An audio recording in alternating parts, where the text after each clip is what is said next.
this concept of greater Israel based on ancient texts 2,700 years ago that ride roughshod on millions of people in complete violation of every standard of morality, ethics, and law of the world today.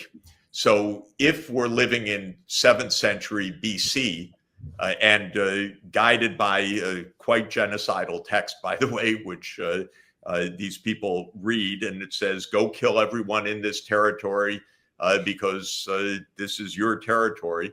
Well, that's the kind of world that we're going to get. Being in favor of Israel's security is one thing, but Israel has its borders on the 4th of June, 1967. Those are Israel's legal borders.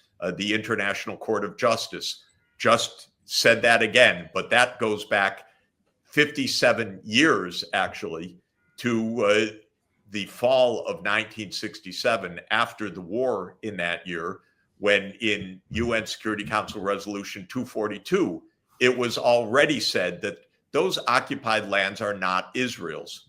But Israel is in the hands of absolute extremists of the most shocking sort who are talking about the physical expansion of Israel, not only to rule over Palestine, that is the Palestine that isn't killed, slaughtered, or ethnically cleansed, but also Lebanon, Syria, and it goes on the maps of some of these crazy people. So this is what we're up against. Now, is it really true that people in the incoming Trump administration are going to champion a map of greater Israel that is a map that has Israel taking territory in Egypt, Lebanon, Palestine, Syria, Iraq onward? Is that really what we're going to do?